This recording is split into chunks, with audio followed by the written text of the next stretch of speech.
नमस्कार दोस्तों, मैं दुर्गेश्वर कैवर्त आप सभी का स्वागत करता हूं हमारे अपने YouTube चैनल ऑनलाइन CGPSC में।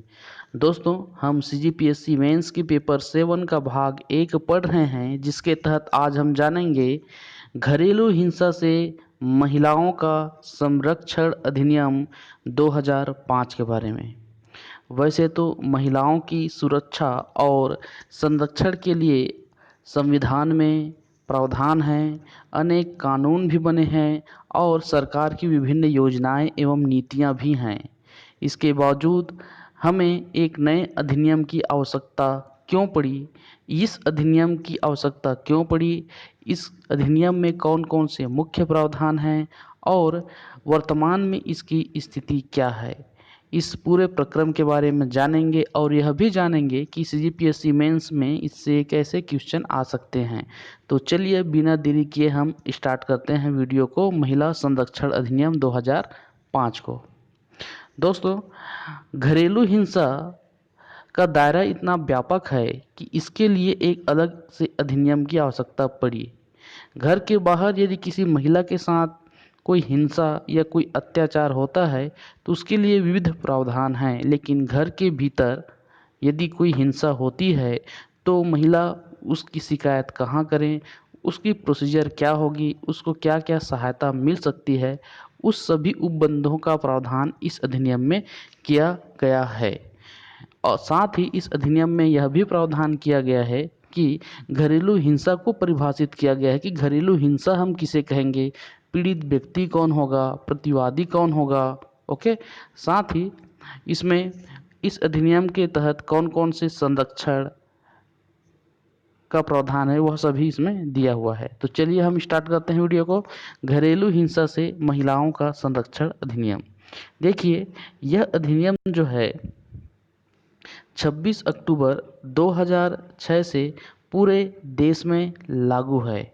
ओके, वर्तमान में यह पूरे देश में लागू है। इस अधिनियम में कुल 5 अध्याय और 37 धाराएं हैं। आप सभी को पता होगा कि अध्याय 1 जो है किसी भी अधिनियम की विस्तृत नाम और परिभाषा को बताता है। तो अध्याय 1 में इसमें भी इस अधिनियम का नाम है घरेलू हिंसा से महिलाओं का संरक्षण अधिनियम। और अध्याय 1 में भी विभिन्न प्रकार की परिभाषाएं दिया गया है, जिसके अंतर्गत परिभाषा आता है पीड़ित व्यक्ति हम किसे मानेंगे। तो पीड़ित व्यक्ति देख लीजिए कि ऐसी कोई महिला जिसका प्रतिवादी से पारिवारिक संबंध हो या पहले रह चुका हो और जिसको किसी प्रकार की घरेलू हिंसा से प्रताड़ित किया जाता है, उसे हम पीड़ित व्यक्ति मानेंगे। वह कोई भी माता, बहन, पुत्री, ठीक है, ये सब महिलाएं या बच्चे ये हो सकते हैं। क्लियर है?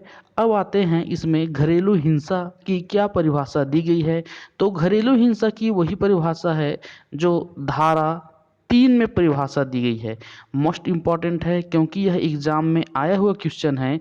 घरेलू हिंसा किसे कहते हैं?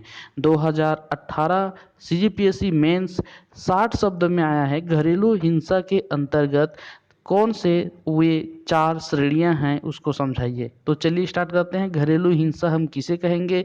तो किसी भी घरेलू संबंध या नातेदारी में, किसी भी घरेलू संबंध या नातेदारी में किसी प्रकार का व्यवहार, आचरण या बर्ताव जिससे महिला के स्वास्थ्य, सुरक्षा, जीवन या किसी अंग को कोई क्षति पहुंचती है या संकट उत्पन्न होती है, उसे हम घरेलू हिंसा कहेंगे। याद रखिए, घरेलू हिंसा के अंतर्गत इन 4 श्रेणियों को शामिल किया गया है। इसमें आता है शारीरिक, लैंगिक, मौखिक या इसी को भावनात्मक बोलते हैं या इसी को मानसिक भी बोल देते हैं, और चौथा है आर्थिक। शारीरिक, लैंगिक, मौखिक और आर्थिक 4 श्रेणियां हैं घरेलू हिंसा के तहत। अब इन 4 श्रेणियों को हम समझ लेते हैं कि क्या क्या इसमें दिया गया है। तो सबसे पहली जो श्रेणी है वो है शारीरिक। ये है क्या? तो शारीरिक के अंतर्गत किसी भी प्रकार का शारीरिक कृत्य, आचरण या व्यवहार जिससे पीड़ित को क्षति पहुंचती है, उसके जीवन या अंग को नुकसान पहुंचती है, शरीर को पीड़ा होती है, उसको हम इसके अंतर्गत रखेंगे। जैसे मारपीट के द्वारा, थप्पड़ के द्वारा, ठोकर के द्वारा, दांत से काट कर या हमला करके, या ठीक है। तो इस प्रकार के कृत्य जिससे शरीर को जो है क्षति पहुंचती है, उसको हम शारीरिक श्रेणी के अंतर्गत या शारीरिक दुरुपयोग के अंतर्गत रखेंगे। वहीं दूसरा आता है लैंगिक हिंसा। लैंगिक हिंसा किसे कहेंगे? तो किसी भी प्रकार का आचरण या व्यवहार जिससे महिला की गरिमा को अपहानि होती है, नुकसान होती है, क्षति होती है, उसे हम लैंगिक हिंसा के अंतर्गत रखेंगे। जैसे बलात्, लैंगिक मैथुन करना, अश्लील साहित्य या तस्वीर देखने के लिए विवश करना, किसी भी प्रकार का दुर्व्यवहार, अपमान करने हेतु लैंगिक प्रकृति के अन्य कार्य इसके अंतर्गत शामिल किए गए हैं। तीसरा देखिए मौखिक भावनात्मक हिंसा, इसी को मानसिक हिंसा भी कहते हैं। यानी किसी भी प्रकार का आपका व्यवहार जिससे किसी घर के अंदर जो महिला है उनको मानसिक तौर पर क्षति पहुंचती है, उसे हम इसके अंतर्गत रखेंगे। यह मौखिक हो सकता है या भावनात्मक हिंसा हो सकता है। जैसे कि महिला का अपमान दे देना, गाली देना, उसके चरित्र पर या आचरण पर दोषारोपण करना, पुत्र न होने पर उन्हें अपमानित करना, दहेज न लाने पर अपमानित करना, नौकरी करने के लिए क्या करना, निवारित करना, नौकरी छोड़ने के लिए दबाव डालना, पसंद के लड़के से विवाह करने से उनको रोकना, ठीक है, आत्महत्या करने की धमकी देना, ज़बरदस्ती जो है विवाह करवाना, ये सब जो है मौखिक या भावनात्मक हिंसा के अंतर्गत आता है। अब देखिए आर्थिक हिंसा। आर्थिक हिंसा मतलब इकोनॉमिक रूप से किसी भी प्रकार के यदि महिला का आप शोषण करते हो, हिंसा करते हो, तो वह जो है इसके अंतर्गत आएगा। जैसे कि किसी महिला हैं, उनके बच्चे के अनुरक्षण हेतु धन उपलब्ध यदि नहीं करा पाते, बच्चों के लिए खाना, कपड़ा, दवाई उपलब्ध ना कराना, रोजगार करने से रोकना महिला को, महिला के वेतन या पारिश्रमिक को ले लेना, ठीक है, घर से निकालने के लिए विवश करना, या किसी महिला की जो उनकी संपत्ति है उस पर खुद कब्जा कर लेना, उसे उसके अधिकार से उसको वंचित करना, ठीक है। तो ये आर्थिक हिंसा के अंतर्गत आती है। तो 60 शब्द में यह आया हुआ क्वेश्चन है कि घरेलू हिंसा के अंतर्गत कौन से वे 4 दुरुपयोग हैं, तो आप इसको एक्सप्लेन कीजिएगा। शारीरिक, लैंगिक, मौखिक और आर्थिक। चलिए आगे देखते हैं, आगे और क्या दिया है।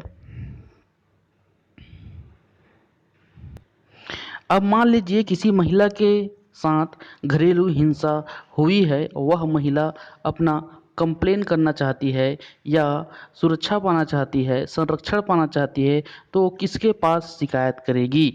तो वह महिला जो है शिकायत करेगी किसके पास? संरक्षण अधिकारी के पास, नज़दीक के पुलिस स्टेशन में, जिला न्यायालय में, या जो पंजीकृत सेवा प्रदाता संस्था है वहां जाकर सीधे जो है अपना कंप्लेन कर सकती है और सुरक्षा या बचाव करी आदेश ले सकती है। अब देखिए यहाँ पर आता है कि महिलाओं को प्राप्त होने वाली सुविधा कौन सी है जब महिला जो है अपना कंप्लेन या आवेदन देती है। तो देखिए कंप्लेन जैसे ही न्यायालय को मिलता है, आवेदन जैसे ही न्यायालय को मिलता है कि पीड़ित महिला अपना बचाव करना चाहती है, तो न्यायालय जो है 3 दिन के भीतर जो है सुनवाई आरंभ करेगी। 3 दिन के भीतर वह तिथि निर्धारित करेगी जिस दिन से सुनवाई स्टार्ट होना है, और सुनवाई की तारीख से 60 दिन के भीतर उस केस का निराकरण करना है। अर्थात 7 दिन के भीतर जो है मामले का निपटारा हो जाना चाहिए। इस संबंध में न्यायालय जो है कौन कौन से आदेश दे सकती हैं उनके बारे में जानिए, बहुत ही इम्पॉर्टेंट है। और यही जो है महिलाओं का अधिकार है कि वे आदेश पाने का या बचावकारी आदेश लेने का। तो वे कौन कौन से हैं? तो धारा 18, 19, 20, 21 और 22, ठीक, इन 5 धाराओं को आपको याद रखना है। धारा 18 कहता है संरक्षण का अधिकार। महिलाओं को संरक्षण का अधिकार दिया गया है, अर्थात मजिस्ट्रेट द्वारा रोका जाएगा प्रत्यर्थी को। प्रत्यर्थी अर्थात जिसने पीड़ा पहुंचाई है, यानी वह पुरुष जिसके कारण महिला व्यथित है। ठीक, तो उस पुरुष को रोका जाएगा क्या करने से? घरेलू हिंसा से किसी कार्य को करने से रोका जाएगा। घरेलू हिंसा में सहायता या दुष्प्रेरित करने से रोका जाएगा। महिला के काम वाले स्थान पर उस व्यक्ति को आने जाने से रोका जाएगा, चाहे वह महिला के काम वाले स्थान हो या उसके बच्चे के विद्यालय हो, जहां वह बार बार आती जाती है महिला जो है, उस स्थान पर जाने से उस व्यक्ति को रोका जाएगा। प्रत्यर्थी द्वारा किसी भी प्रकार से संपर्क से रोका जाएगा, चाहे वह इलेक्ट्रॉनिक मीडियम से हो, चाहे इंटरनेट से हो, चाहे किसी भी माध्यम से उस पीड़ित व्यक्ति से उस पुरुष को संपर्क से रोका जाएगा। ठीक, अन्य व्यक्ति जो घरेलू हिंसा में सहायता करते हैं उनके आने जाने पर भी रोक रहेगी। और अन्य संरक्षण जिसे महिला प्राप्त करना चाहे इस अधिनियम के तहत प्राप्त कर सकती है। तो धारा 18 संरक्षण का अधिकार, याद रखिए धारा 18 को। धारा 19 है निवास का आदेश। निवास के आदेश के तहत महिला को उसी घर में या प्रत्यर्थी के खर्चे पर कहीं और निवास करने का आदेश न्यायालय दे सकती है। साथ ही साझी गृहस्थी से महिला को न निकालने का आदेश देगी। प्रत्यर्थी को उस गृहस्थी से स्वयं हटने का आदेश दे सकती है। ठीक है, यानी जिस घर में महिला के ऊपर हिंसा हो रहा है उस घर से पुरुष को जो है हटने का आदेश दे सकती है। उसी स्तर की अन्य आवास सुविधा दिलाना जैसे पूर्व में रहती थी।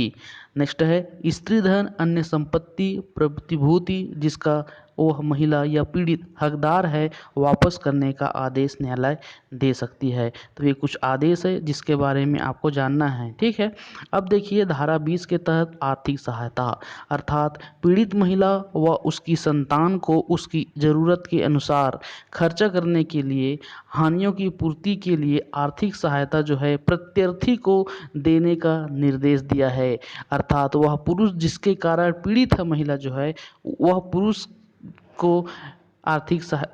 आर्थिक सहायता देगा। उपार्जन की हानि होने पर चिकित्सा व्यय से संबंधित और पीड़ित व्यक्ति के नियंत्रण में किसी संपत्ति के नुकसान या हटाए जाने के कारण हुई हानि की प्रतिपूर्ति जो है आर्थिक सहायता जो है उस प्रत्यर्थी द्वारा दिया जाएगा।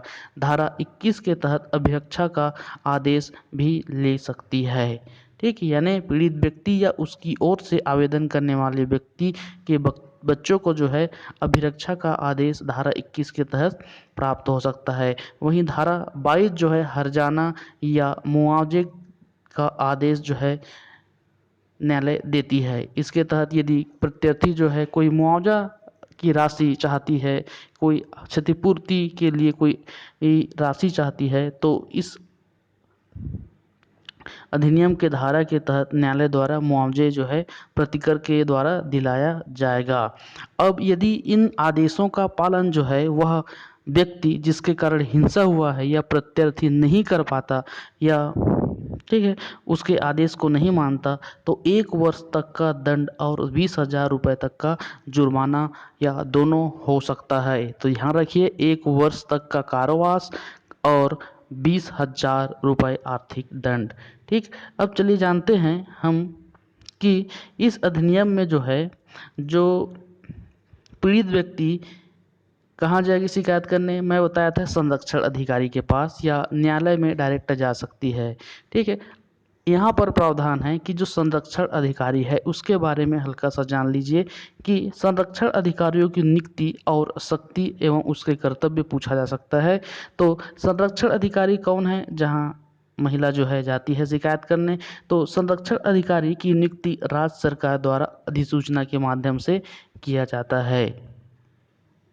ठीक, अब इनकी क्या कर्तव्य है उसको देखिए। तो संरक्षण अधिकारी जो है मजिस्ट्रेट को इस अधिनियम के अधीन उसके कृत्यों को निर्वहन में सहायता करना, अर्थात मजिस्ट्रेट की सहायता करता है। ठीक है, उनके कर्तव्य के पालन करने में। और ये संरक्षण अधिकारी जो है महिला की शिकायत पाने से लेकर उसके अंतिम निर्णय उनको देने तक उनके साथ हमेशा रहती है, अर्थात उनको सहयोग करती है। ठीक, इसके साथ ही घरेलू हिंसा की शिकायत प्राप्ति पर मजिस्ट्रेट को रिपोर्ट करना इनका प्रमुख कार्य है। और पुलिस जो जिस क्षेत्र में रिपोर्ट किए हैं वहाँ की पुलिस थाना और सेवा प्रदाता संस्था को रिपोर्ट की प्रतियां अग्रेसित करना उनका कर्तव्य है। साथ ही पीड़ित व्यक्ति हेतु संरक्षण, निवास, आर्थिक सहायता आदि की दावा करने हेतु सहायता संरक्षण अधिकारी ही करेंगे। साथ ही विधिक सेवा प्राधिकरण के माध्यम से निःशुल्क विधिक सेवा या विधि से सेवा उपलब्ध कराने की यहाँ पर सहायता करेंगे। पीड़ित व्यक्ति की शारीरिक चोट होने पर उसकी चिकित्सीय परीक्षण के लिए भी संरक्षण अधिकारी यहाँ पर मदद करेंगे। साथ ही अन्य कर्तव्य जो विहित किए जाएं संरक्षण अधिकारी को करना होगा। ध्यान रखिए, संरक्षण अधिकारी हो सके तो महिला ही होंगी। ओके, अब यदि ये संरक्षण अधिकारी अपने कृत्य को करने में असफल रहती हैं या इनकार करती हैं तो इन्हें 1 वर्ष तक की सज़ा या 20,000 रुपये तक जुर्माना या दोनों हो सकती हैं संरक्षण अधिकारी को। तो ये हैं संरक्षण अधिकारी और उसके कर्तव्य। क्लियर है। अब देखिए कि महिला संरक्षण अधिनियम के तहत राज्य सरकार के क्या कर्तव्य हैं। तो सरकार को चाहिए कि व्यापक प्रचार प्रसार करें, चाहे मीडिया के द्वारा, चाहे टेलीविज़न के द्वारा या प्रिंट मीडिया के द्वारा, कि सभी महिलाओं को अपने अधिकारों के बारे में पता होना चाहिए। साथ ही पुरुष को भी ज्ञात होना चाहिए कि महिलाओं के साथ हिंसा नहीं करना है किसी भी स्थिति में। दूसरा है अधिकारियों को जानकारी देना, प्रशिक्षण देना। ठीक, नेक्स्ट है संबंधित मंत्रालय विभाग में समन्वय स्थापित करना और समय समय पर इस अधिनियम के तहत जो प्रावधान हैं उनका सही से पालन हो रहा है कि नहीं हो रहा है उनका पुनर्विलोकन करना सरकार का कर्तव्य है। और जो भी प्रोटोकॉल स्थापित किए गए हैं उनका पालन करना, ये है सरकार के कर्तव्य। तो आपने सरकार के कर्तव्य जान लिए यहाँ पर। चलिए अब आगे जानते हैं घरेलू हिंसा क्यों होता है, उसका प्रमुख कारण क्या है। वैसे तो आपको पता ही होगा घरेलू हिंसा का प्रमुख कारण क्या है, फिर भी मैं यहाँ डिस्कशन कर देता हूँ। घरेलू हिंसा का प्रमुख कारण है जहाँ से स्टार्ट होता है विवाह। विवाह के समय से स्टार्ट हो जाता है। ठीक है, जैसे दहेज का ना मिलना या दहेज के लिए महिला पर दबाव डालना, ये प्रमुख कारण है। विवाह संबंध में किसी भी प्रकार की यदि कोई समस्या रहती है तो उस समय से भी आपका घरेलू हिंसा स्टार्ट हो जाता है। ठीक है, यौन उत्पीड़न, ठीक, ये भी एक कारण है। गर्भधारण के अयोग्य होने पर महिलाओं को प्रताड़ित करना, पुत्र प्राप्ति हेतु महिला को शारीरिक, मानसिक और मौखिक रूप से परेशान करना, बेरोजगारी भी घरेलू हिंसा का प्रमुख कारण है। अन्य महिला से संबंध घरेलू हिंसा को बढ़ावा देता है। वहीं शराब, रिपोर्ट में आया है कि 1/4 मामले घरेलू हिंसा के शराब के कारण होता है। ओके, तो इसको आप वैल्यू एडिशन कर सकते हैं। अब देखिए घरेलू हिंसा के परिणाम क्या क्या हो सकते हैं। वैसे तो आपको पता है, फिर भी मैं यहाँ ब्रीफ में आपको बता देता हूँ कि घरेलू हिंसा, जहाँ भी घरेलू हिंसा होती है वहाँ महिलाओं के जो मूलभूत अधिकार हैं, स्वतंत्रता का अधिकार हो, चाहे गौरव के साथ जीने के अधिकार हो, चाहे गरिमामय वातावरण में रहने का अधिकार हो, शारीरिक, मानसिक हर तरीके से उनके अधिकारों का वंचना होता है। तो मूलभूत अधिकारों से वंचित होना, जिसके कारण महिलाएं आत्महत्या तक कर लेती हैं। ओके, तनाव, चिंता, अवसाद और मानसिक समस्याओं का सामना करना पड़ता है। पारिवारिक संबंध बिगड़ते हैं, सामाजिक जीवन जो है उनका खराब हो जाता है, उनकी कार्य क्षमता प्रभावित होती है। जहाँ भी काम करते हैं वे अपने 100% इफिशिएंसी के साथ काम नहीं कर सकते। नशा की आदत उनमें बढ़ती जाती है और इसका खासा प्रभाव बच्चों पर पड़ता है और उनका भविष्य खराब हो जाता है। तो किसी भी प्रकार की घरेलू हिंसा को हमें रोकना चाहिए, उन्हें खत्म करना चाहिए। अब देखिए इन्हें कम करने के लिए कुछ सुझाव हैं। ओके, इसको आप जो है अपने पॉइंट भी यहाँ ऐड कर सकते हैं। मैं यहाँ कुछ पॉइंट ब्रीफ में बता दे रहा हूँ। कौन कौन से हैं सुझाव, देखिए। तो यदि किसी महिला के साथ घरेलू हिंसा हुई है तो सबसे पहले तो उन्हें जो है अपना जो है क्या करना चाहिए, यदि वे आवेदन करती हैं तो उन्हें सहायता तत्काल उपलब्ध कराया जाना चाहिए। मुआवजा हो चाहे पुनर्वास की सुविधा, उन्हें जो सुविधा है अधिनियम के तहत उन्हें जल्द से जल्द प्रोवाइड करना चाहिए। दूसरा है जागरूकता अभियान, महिलाओं को अपने अधिकारों के बारे में, साथ ही पुरुषों को भी इस अधिनियम के बारे में पता होना चाहिए, जागरूकता होना चाहिए। कानून का प्रभावी क्रियान्वयन होना चाहिए। सिर्फ लागू करने से काम नहीं चलता, वह तभी अपने लक्ष्य के प्रति अपने लक्ष्य को प्राप्त कर सकती हैं जब उसमें जन सहभागीदारी सुनिश्चित हो। महिला सशक्तिकरण को बढ़ावा देना चाहिए ताकि महिलाएं आत्मनिर्भर हो सकें और किसी भी प्रकार की हिंसा को सहन ना करें। वर्तमान मांग के अनुसार इस कानून में संशोधन होते रहना चाहिए। विभिन्न संस्थाओं के माध्यम से कार्यक्रम चलाया जाना चाहिए और एक महत्वपूर्ण है शराबबंदी, क्योंकि शराब ही प्रमुख जड़ है घरेलू हिंसा का। हाल ही रिपोर्ट में आया है कि न सिर्फ भारत में अपितु पूरे विश्व के विभिन्न देशों में 25 से 30% मामले अभी वैश्विक महामारी कोरोना के समय घरेलू हिंसा की वारदातें बढ़ी हैं। तो 25 से 30% मामले घरेलू हिंसा के मामले बढ़े हैं, न सिर्फ भारत में अपितु जो अच्छे अच्छे कंट्री जिन्हें माना जाता है वहाँ भी इस प्रकार की हिंसा बढ़ी हैं, जो चिंतनीय है अपने आप में। ओके, तो ये कुछ आपके सुझाव हैं। तो आई होप आपको एक कंप्लीट वीडियो कम समय में समझ में आ गया होगा। अब प्रश्न कैसे आ सकते हैं, तो प्रश्न आते हैं जैसे घरेलू हिंसा के तहत घरेलू हिंसा किसे कहा गया है, उसके कितने प्रकार के क्राइटेरिया बताए गए हैं, उसके बारे में पूछ सकता है। अधिनियम के अंतर्गत महिलाओं को प्राप्त होने वाली सुविधा के बारे में प्रश्न पूछ सकता है। संरक्षण अधिकारी के कर्तव्य क्या हैं, राज्य सरकार के कर्तव्य क्या हैं, और 15 नंबर क्वेश्चन में पूरा ब्रीफ में एक बार पूछ सकता है कि महिला संरक्षण घरेलू हिंसा से महिलाओं का संरक्षण अधिनियम को समझाइए। तो इस प्रकार से प्रश्न आ सकते हैं। ठीक है, तो आई होप आपको वीडियो अच्छे से समझ में आ गया होगा। यदि आप इस चैनल में नए हैं तो चैनल को सब्सक्राइब जरूर कर लें, वीडियो को लाइक कीजिए, कमेंट कीजिए, दोस्तों को शेयर कीजिए और हाँ, मेरे साथ बने रहिए, मैं इसी प्रकार के वीडियो लाते रहूँगा। Thank you very much, thanks for listening, धन्यवाद।